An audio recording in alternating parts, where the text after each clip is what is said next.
Welcome back to Superbly Said Advanced English Vocabulary and Phrases. Glad to be here for another one. Yeah, and just a quick shout out before we really jump in today. Today's deep dive actually comes directly from a SpeakDuo lesson. Right, the one called the Persuaders, Idioms for Home and Human Nature. Exactly. And, if you want to put these phrases into immediate practice, you can go to SpeakDuo.com to meet new people from around the world. They're all practicing English on video calls to become more confident with their speaking abilities. Which is such a great resource. And just to set our expectations right out of the gate today, this one is strictly for advanced English learners. Oh, absolutely. Yep. We are skipping the basics entirely. Right. So our mission for this deep dive is simply to master the subtle, often unspoken nuances of 8 highly specific idioms. Because if you can deploy these correctly, you're going to sound incredibly natural in a high-stakes professional environment. Or even when sitting down for something like an IELTS speaking exam. Yeah, exactly. So imagine you're standing in your private office or maybe your bedroom. That physical space is essentially an extension of your identity. It's your territory. Right. So let's start by looking at personal boundaries. Specifically, the language we use when someone violates that space. Our first idiom is nosing around. Which is a great one. The baseline definition is just, snooping or prying where you're unwelcome. But I always wonder about the imagery here. What do you mean? Well, does it have an animalistic undertone? Because I hear the phrase nosing around and I immediately picture, a raccoon physically digging its nose into a trash can. Oh, wow. Yeah. Is there always that negative, sneaky intent implied with it? It absolutely carries that animalistic connotation, yeah. And that's precisely why it's such a powerful phrase to use. Because it's visceral. Exactly. Contrast nosing around with a neutral phrase like looking around. If you say, I was looking around the office, you're just a passive observer. Right, your eyes are just scanning the room. But the nose, in the animal kingdom, the nose is the vanguard. It leads the way when hunting or tracking. Oh, that's such a good point. So when you accuse a human of nosing around, you are essentially stripping away their polite veneer. You're implying a deliberate, almost instinctual intrusion. They absolutely do not have permission to be doing it. Precisely. So it's not just a physical action, it's actually a judgment on their character in that moment. Yeah, completely. Let's say we're role-playing an IELTS Part 2 respond. And the examiner asks you to describe a time someone invaded your privacy. Okay, sure. You wouldn't just say, my roommate opened my desk. You would want to say, I walked in and caught my roommate nosing around my drawers. Oh, perfect. It immediately injects this huge sense of violation into the story. Right. And in a workplace setting, I imagine it's even more potent. Oh, definitely.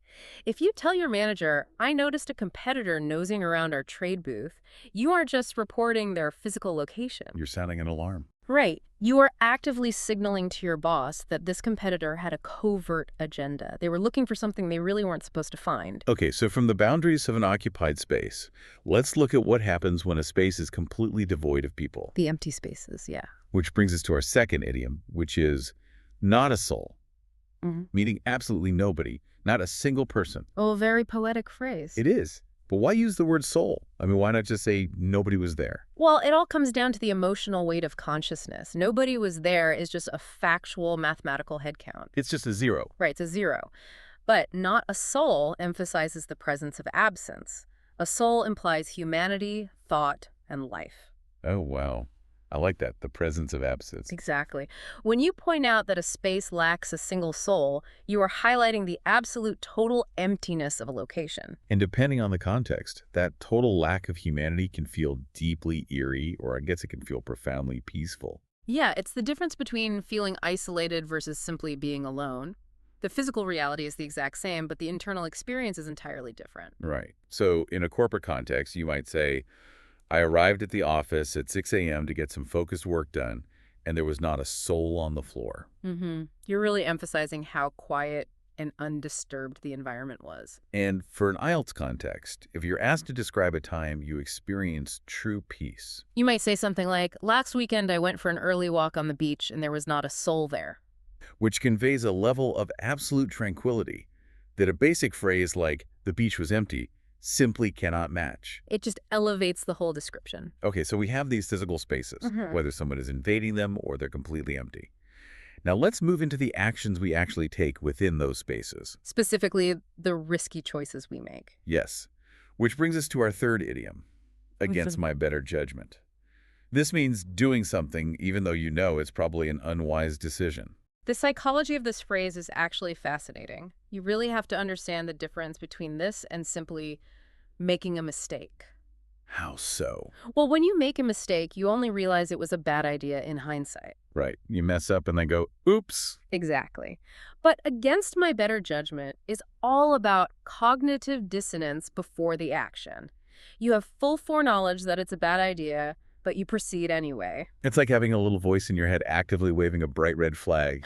And you look right at it and consciously decide to ignore it. Yeah, you are basically confessing to your own internal conflict. You are admitting fault while simultaneously showing that you aren't naive. Right. So in an IELTS Part 2 prompt about a regret, pulling from our SpeakDuo sources, you could say, against my better judgment, I let a friend borrow my laptop and it came back scratched. You knew your friend was careless, you lent it anyway, and your intuition was proven right. Exactly. And professionally, it's actually a brilliant diplomatic tool. Oh, how would you use it at work? You might say, against my better judgment, I agreed to my boss's unrealistic deadline. Oh, I see. You are politely stating, for the record, that you don't agree with the strategy, but you're choosing to be a team player anyway. Right. It creates a paper trail of your own foresight. That's incredibly smart. But why do we ignore those red flags in the first place? Usually it's because there's some kind of reward involved. Almost always. Which leads us to our fourth phrase. Turn a quick profit. This means to sell something quickly for easy financial gain. A very common business idiom. But I want to push back on this a little bit. Yeah. In the business world, isn't making a profit always the ultimate goal? Does the addition of the word quick imply that the transaction is somewhat shady or unethical? You know, that's a very common misconception. It doesn't inherently mean it's unethical at all, but it does drastically change the strategy. Okay, break that down for me. Contrast turning a quick profit with making a long-term investment.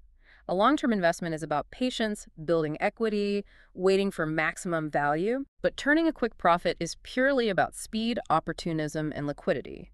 You are prioritizing the immediate cash flow over the potential future value. So it's just being resourceful, like the example from our source material of selling a bulky cabinet online. Yes, exactly. You don't want to wait 3 months to find a buyer willing to pay top dollar. You just want the space back immediately. So you sell it fast to turn a quick profit. Spot on. Or in a corporate scenario, a manager might say, we decided to flip the excess inventory to turn a quick profit before quarter end. You're just being smart with your immediate resources. Exactly. Now, what happens when those opportunistic decisions go completely wrong? It usually triggers an intense stress response. Right. Which brings us to our fifth idiom. Took years off my life. This is a dramatic way to say something frightened or shocked you very much.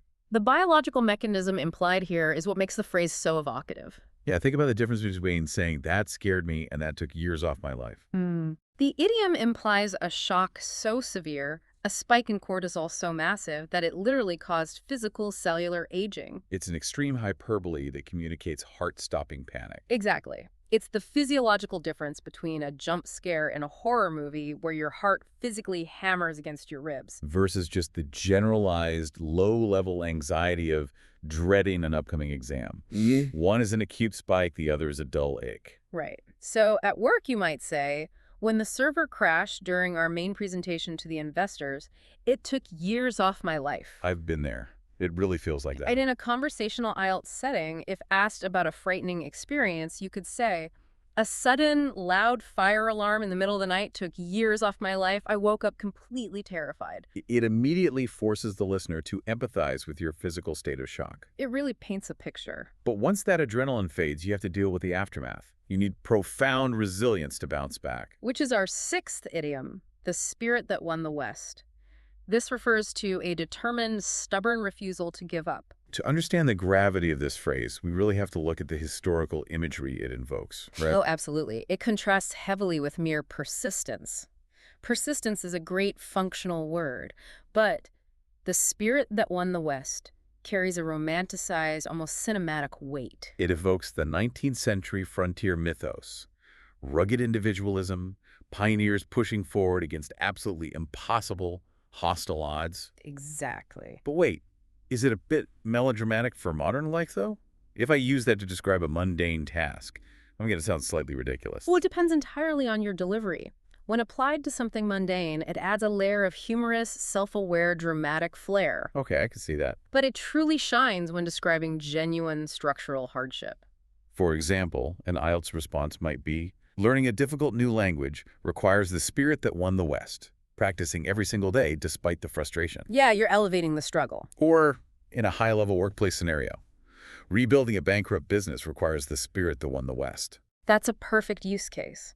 You are acknowledging the massive corporate setbacks and honoring the stubbornness required to overcome them. It signals to your audience that you understand both the severity of the challenge and the cultural weight of the idiom. Exactly. Now, applying that massive determination means you often have to look at the microscopic details of a situation. You have to totally deconstruct the problem. Which brings us to idiom number 7, every stick and stone. This means every single thing. Absolutely everything. Right, and if you contrast this with a phrase like, we checked everything, the difference is really in the physicality. How so? Well, every stick and stone implies a meticulous microscopic inspection of a space or structure.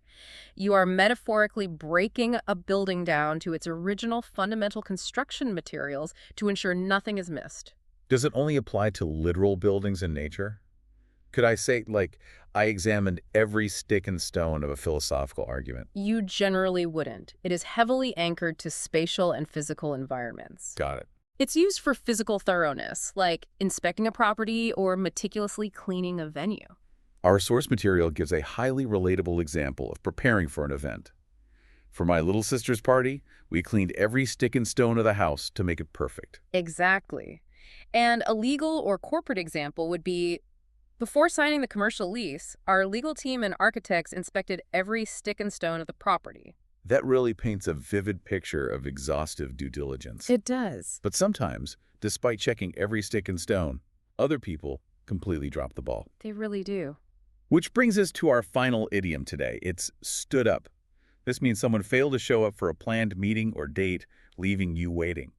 The crucial psychological nuance here is the difference between being stood up and having someone cancel on you. Right, the pain of being stood up lies entirely in the lack of notice. Exactly. It strips you of your agency.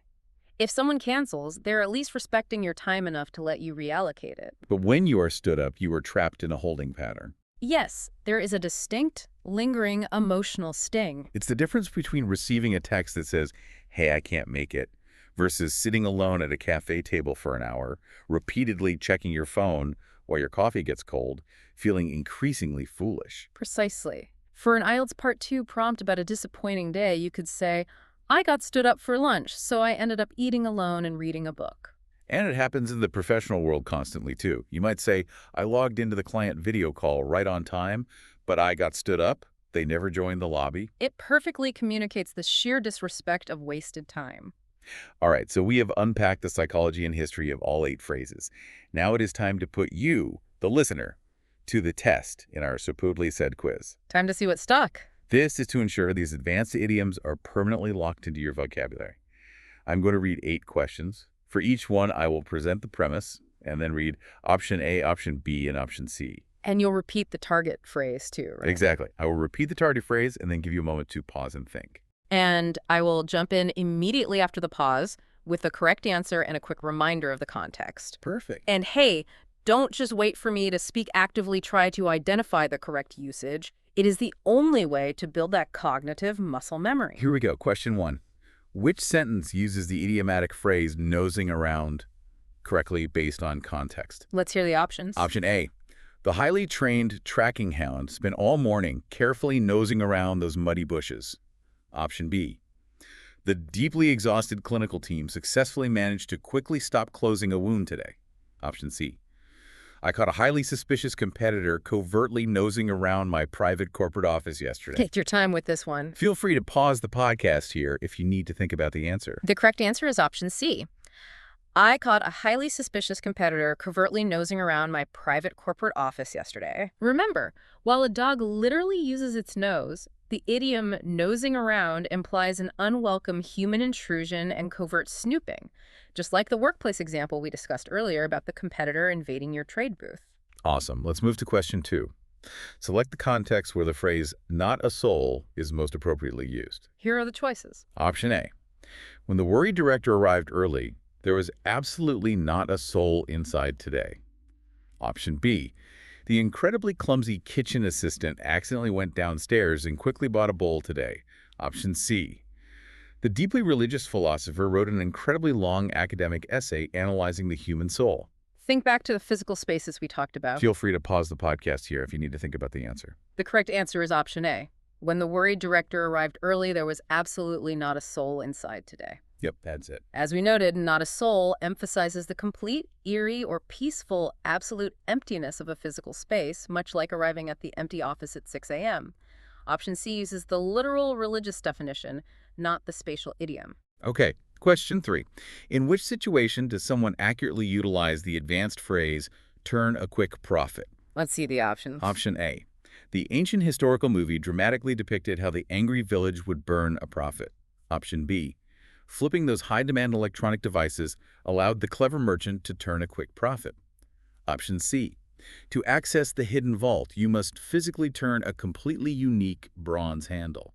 This one is tricky if you aren't paying attention. Feel free to pause the podcast here if you need to think about the answer. The correct answer is option B. Flipping those high-demand electronic devices allowed the clever merchant to turn a quick profit. Spot on. Turn a quick profit means to sell something fast for opportunistic financial gain, identical to our workplace example of liquidating excess inventory before the quarter ends. All right, question 4.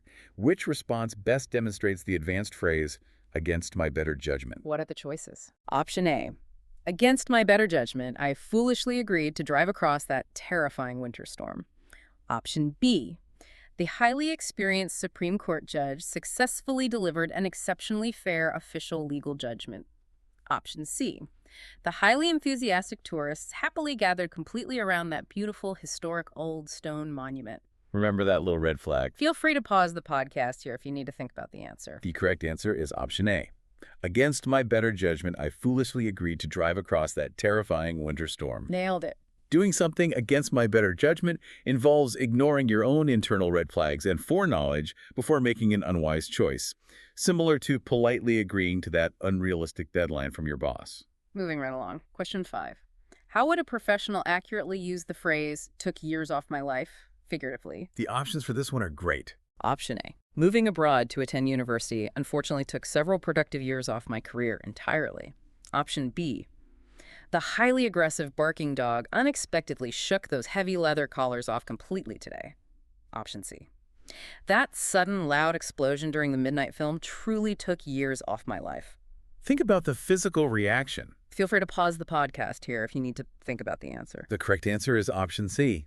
That sudden, loud explosion during the midnight film truly took years off my life. It definitely would. The idiom "took years off my life" is used hyperbolically to express a severe spike in cortisol and physical shock, exactly like our example of the server crashing during a high-stakes investor presentation. Question 6. Which scenario perfectly illustrates the figurative meaning of every stick and stone? All right, let's hear them. Option A. The enthusiastic young children gathered every stick and stone inside the muddy playground today. Option B. Before signing the official purchasing documents, we meticulously inspected every stick and stone completely. Option C. The forensic architecture team carefully examined that incredibly heavy, collapsed brick and old bone. Consider the thoroughness involved here. Feel free to pause the podcast here if you need to think about the answer. The correct answer is option B. Before signing the official purchasing documents, we meticulously inspected every stick and stone completely. Exactly. Every stick and stone refers to an exhaustive, microscopic inspection of a physical environment, just like checking the property thoroughly before signing a commercial lease. Almost done. Question 7. Which sentence accurately utilizes the advanced phrase, "the spirit that won the West"? What are our options? Option A. Rebuilding her bankrupt business required that iconic, stubborn spirit that won the West completely. Option B. The cinema displayed an exceptionally interesting historical documentary regarding settlement of the American West. Option C. The highly talented young pop musician completed writing the lyrics that spun the chest. Think about the grit and determination. Feel free to pause the podcast here if you need to think about the answer. The correct answer is option A. Rebuilding her bankrupt business required that iconic, stubborn spirit that won the West completely. That's the one. We used the spirit that won the West to describe a romanticized, stubborn determination to overcome massive hurdles, which perfectly fits the grueling scenario of rebuilding after corporate bankruptcy. And finally, question 8. Which of the following statements correctly uses stood up figuratively? Last set of choices. Option A. The polite audience immediately stood up to loudly applaud the marvelous theatrical performance yesterday. Option B. She waited anxiously outside the elegant restaurant because her unreliable date stood her up. Option C.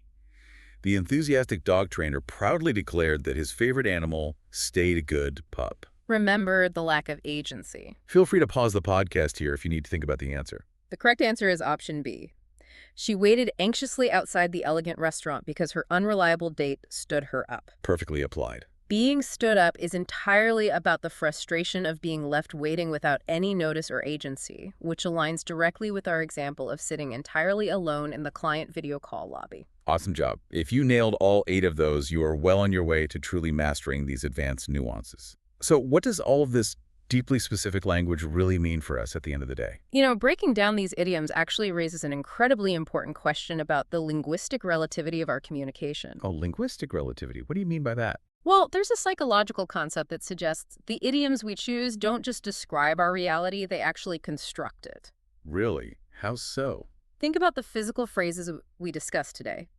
When we choose to say that a sudden crisis took years off my life instead of just saying, "it scared me," does that dramatic biological language actually force our brains to internalize the stress more deeply? Oh, wow. I never thought about it like that. If language builds the framework of how we experience the world, then upgrading your vocabulary isn't just about sounding smart in a boardroom. It's about expanding the resolution of your own reality. That is a phenomenal point. If you tackle a massive project and you frame it as requiring the spirit that won the West, you aren't just describing your persistence to your boss. You are casting yourself as the hero in an epic frontier story. Exactly. You're building your own internal resilience just by choosing the right words. I absolutely love that. I highly encourage you to take these 8 phrases, weave them into your active vocabulary, and deploy them in your next IELTS exam or corporate meeting. Just notice how it changes things. Right. Notice how it changes not just how the examiner or your colleagues perceive you, but how you perceive the situation yourself. Keep exploring.